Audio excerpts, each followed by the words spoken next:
Hello दोस्तों, स्वागत करता हूं आपका अपने YouTube channel crack with perfection में।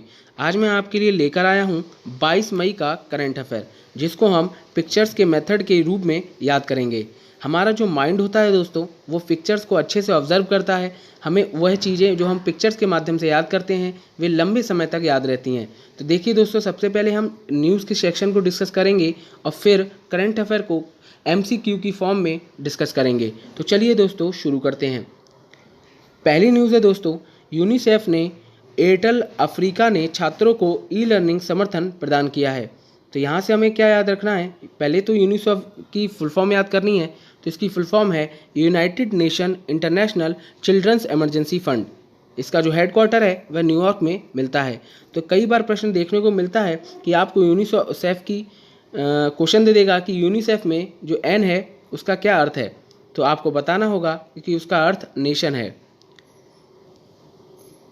अगला न्यूज़ है दोस्तों, जो चक्रवात अभी उड़ीसा में हाल ही में आया है, उसका कुछ प्रभाव पश्चिम बंगाल में भी देखने को मिला है।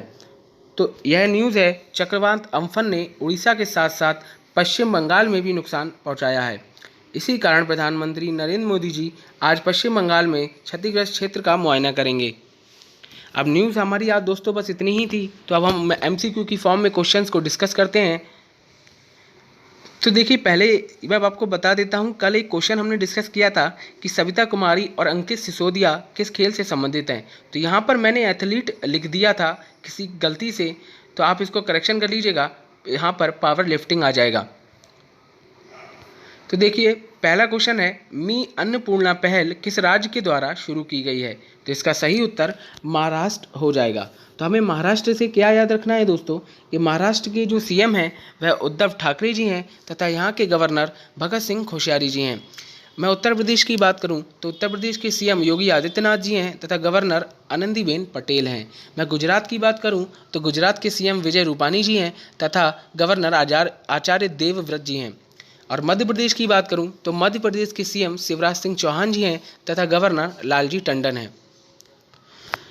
अगला प्रश्न है दोस्तों, किस राज्य ने कॉन्ट्रैक्ट फार्मिंग सिस्टम अपनाया है। तो इसका सही उत्तर उड़ीसा हो जाएगा। तो देखिए, यहाँ से हमें क्या याद रखना है कि जो उड़ीसा है, उड़ीसा के जो CM है वो नवीन पटनायक जी हैं और जो गवर्नर है वो गणेशी लाल जी हैं। मैं बात करता हूँ झारखंड की। तो झारखंड के जो CM है वो हेमंत सोरेन जी हैं तथा गवर्नर द्रौपदी मुर्मू जी हैं। छत्तीसगढ़ से देखिए क्या याद रखना है दोस्तों, छत्तीसगढ़ के जो CM हैं भूपेश बघेल जी हैं और इसकी गवर्नर अनुसुईया उइके जी हैं। और केरल से हमें याद रखना है, जो केरल है, केरल के जो हमारे CM हैं वो पिनाराई विजयन जी हैं और गवर्नर आरिफ मोहम्मद खान जी हैं। अगला प्रश्न है दोस्तों, WHO के कार्यकारी बोर्ड अध्यक्ष के रूप में कार्यभार संभालेंगे। इसका सही उत्तर हर्षवर्धन जी है। तो देख लीजिए बाकी के ऑप्शन से हमें क्या क्वेश्चन बन सकता है। तो देखिए, पहले तो हर्षवर्धन जी की बात करें तो हर्षवर्धन जी के पास स्वास्थ्य मंत्रालय है और जयशंकर जी के पास विदेश मंत्रालय तथा निर्मला सीतारमण जी के पास वित्तीय मंत्रालय तथा प्रकाश जावड़ेकर जी के पास पर्यावरण मंत्रालय मिलेगा। अगला है दोस्तों कि केंद्र ने किस मंदिर के लिए 100% सोलराइजेशन योजना शुरू की है। तो इसका सही उत्तर कोणार्क मंदिर हो जाएगा। तो यहाँ से हमें क्या याद रखना है दोस्तों, जो कोणार्क मंदिर है वह उड़ीसा में स्थित है और जो मीनाक्षी मंदिर है वह तमिलनाडु में स्थित है और जो लिंगयात मंदिर है वो कर्नाटक में स्थित है तथा काशी मंदिर उत्तर प्रदेश में स्थित है। तो देख लीजिए, इसके बारे में थोड़ा सा जान लेते हैं कि कोणार्क मंदिर यह उड़ीसा में स्थित है और इस मंदिर का निर्माण गंगा राजवंश के महान शासक राजा नरसिंह देव ने कराया था। 1984 में यूनेस्को द्वारा यह मंदिर विश्व धरोहर स्थल के रूप में सम्मिलित किया गया। इसने अपने काले रंग के कारण ब्लैक शिवालय के नाम से भी जाना जाता है। चंद्रभागा मेला भी इसी राज्य में लगता है। अगला प्रश्न है दोस्तों, किस योजना को 31 मार्च 2023 तक 3 साल के लिए बढ़ाया गया है। तो इसका सही उत्तर प्रधानमंत्री वय वंदना योजना हो जाएगा। तो यहाँ से देख लीजिए यह योजना है क्या।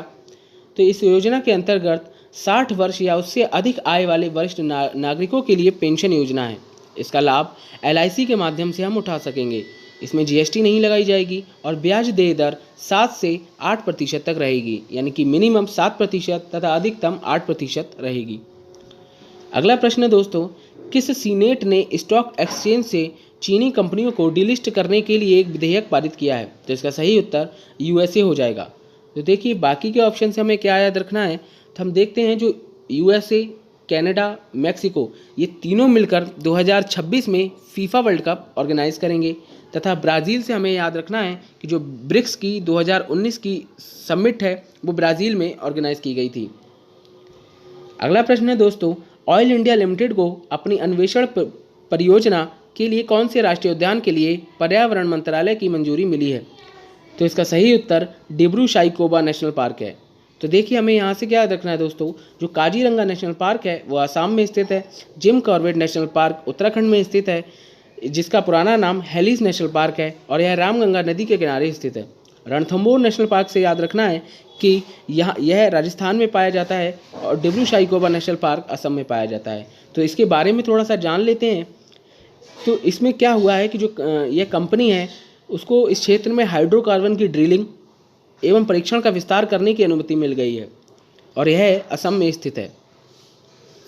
अगला है दोस्तों, साई इंग वेनहास स्वान ने किस राष्ट्र के राष्ट्रपति के रूप में शपथ ली है? तो इसका सही उत्तर ताइवान हो जाएगा। तो यहाँ से बाकी कोई ऑप्शन ज़्यादा इंपॉर्टेंट नहीं है, लेकिन हाँ थाईलैंड दिया हुआ है। तो थाईलैंड से हमें इतना याद रखना है, जो उड़ीसा में अभी चक्रवात आया है उसका नाम जो एम्फन है वह नाम ही थाईलैंड ने दिया है। तो अगला प्रश्न है दोस्तों, किस राज्य ने सिडबी के साथ स्टार्टअप फंड शुरू किया है? तो इसका सही उत्तर उत्तर प्रदेश हो जाएगा। तो बाकी के ऑप्शन हम डिस्कस कर चुके हैं, तो इतना ज़रूरी नहीं है। तो देख लेते हैं इस स्कीम के बारे में और सिडबी के बारे में जान लेते हैं। योगी आदित्यनाथ जी ने 15 करोड़ रुपए की पहली किश्त भारतीय लघु उद्योग विकास बैंक सिडबी को सौंपी है। तो इसके सिडबी के बारे में जान लेते हैं। इसकी जो फुल फॉर्म है वह small industries development bank of India, और इसके जो एमडी हैं वो मोहम्मद मुस्तफ़ा जी हैं, और डिप्टी एमडी मनोज मित्तल जी हैं, और इसका हेडक्वार्टर लखनऊ में देखने को मिलता है। अगला प्रश्न और आखिरी प्रश्न है दोस्तों, world day for cultural diversity for dialogue and development कब मनाया जाता है? तो इसका सही उत्तर 21 मई हो जाएगा। तो देखिए 21 मई को और कौन सा दिन मनाया जाता है? तो इस दिन को एंटी टेररिज्म डे भी मनाया जाता है। अब बात आती है 20 मई की, तो 20 मई को वर्ल्ड मेट्रोलॉजी डे मनाया जाता है, और 17 मई को वर्ल्ड टेलीकम्युनिकेशन डे मनाया जाता है। 18 मई की बात करें तो यहाँ वर्ल्ड एड्स वैक्सीन डे मनाया जाता है।